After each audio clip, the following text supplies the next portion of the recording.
May is Asian Heritage Month, and a great way to explore different cultures is through food. And today, the focus is dessert. Well, from traditional recipes to modern interpretations, our next guest is here to take us through some of his favorite Asian treats. Please welcome back culinary expert Colin Asuncion.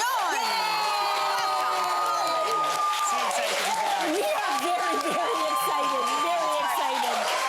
And we're gonna get a taste of Japan first with a traditional dessert called daifuku mochi. Tell us about it. Let's do it. So we're starting in Japan. Daifuku mochi is a very common dessert found in Japan, and it's formed with glutinous rice dough, and then inside you have a sweet filling. And here we have a red bean paste, and you can do store-bought or you can make your own. And what I love about this dessert is it's not too sweet. And you know when you're a kid and you hear adults go like, oh, I like this dessert, it's not too sweet. And you're like, what are you talking about?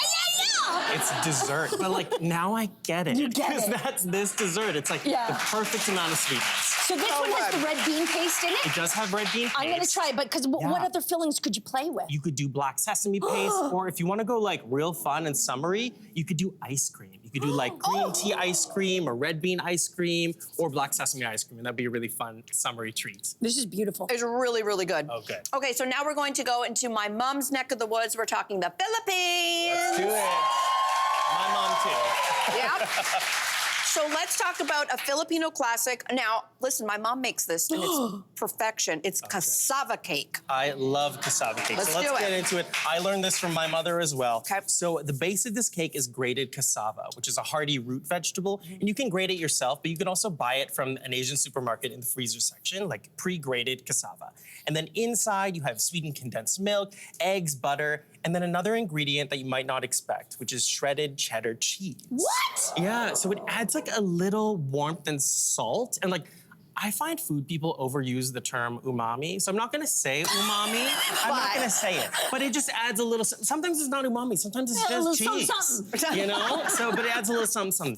And yeah, so that's what I have for you today. Okay. Now this one we have here is topped with whipped cream, but you have another topping option. So walk us through this. Yeah, so this is a little bit of a fusion moment. So you could just have whipped cream on top, or you can add a brulee topping. Which is what we're gonna do. I know, super chic, We're gonna do this? We're gonna do it together? You have some sugar in front of you, just some sugar in the raw or demerara sugar, and you're just gonna sprinkle just a light layer on top. Okay. And then you're gonna take a kitchen torch, which is this puppy here. 'Cause we love Fire, getting we're hot. playing with fire. Here we go. Again, we're doing it. And then you just lightly torch the top until the sugar, oh yeah, that's okay, until it starts to caramelize and melt and bubble trouble, boil and bubble. And then you have this delightful caramelized crispy top. Yeah. I got it now. You're good? Wow. Fire's on? Yeah. So it adds a little crispness and some extra sweetness. So it's sort of a mashup between cassava cake and creme brulee. Oh my gosh, I'm so excited. Yeah. It smells I know, so it's good. fun, right? It's like a campfire. It's a great deal of fun. Yeah. Oh, are you okay? Oh my gosh. Oh no. Careful. Oh God, are you okay? Are you okay? Oh God, workplace hazard. I apologize. I'm never coming back, you guys. Oh My no. fault. Okay. I was too anxious. Too excited about She's it. like a right? little child. Oh, no. I think it's really good. I'm just kidding. It's delicious. Okay. It's I'm glad beautiful. You like it. Everybody's fine, everybody. Okay, good. Why don't we leave the Philippines and head to Korea? It's something called the K-Cafe Strawberry Milk. Yes, and it's This is actually, fascinating. and it's great to like soothe a burned mouth because it is so refreshing. Oh my gosh. This is a common sweet drink found in Korean cafes, and it's very, very simple. And we're actually going to make it right away, right in front of us. Are you sure? So and there's no fire involved. This is a very cooling experience. So we started by boiling down some strawberries and sugar. Oh, I love that. And yeah, so we've made a bit of a reduction. So you take a couple spoonfuls of that and just drop that into the bottom of your glass. Okay. And like you can put as much as you like. The more you have, the more strawberry flavor you will have. Okay. And then you top that with a milk of your choice. So yeah, so Jess, you have dairy milk, and then Mel, you have oat milk for a dairy-free version. Oh, amazing. Just pour that right on top. Right in. Okay. And then we're going to top it with some whipped cream because why not? Oh my gosh, this is so beautiful. So yeah, right? And then you just shake that up.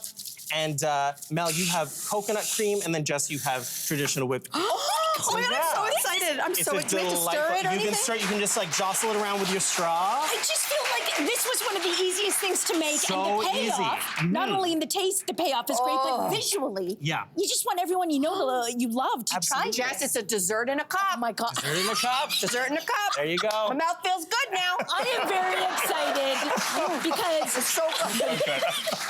we're off to Thailand next for some mango sticky rice. And I tried to make this myself after having what I think was a mind-blowing version of it.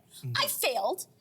So take us through how to make it. Okay, so mango sticky rice, like you said, it's found in Thailand and other areas of Southeast Asia, and you start by making glutinous sticky rice. And what makes that rice different from other rices is, and we're gonna get sciencey here, it has a high count of amylopectin. My mom's a chemist, she would know, but amylopectin, I wanna say, and that's what makes it sticky.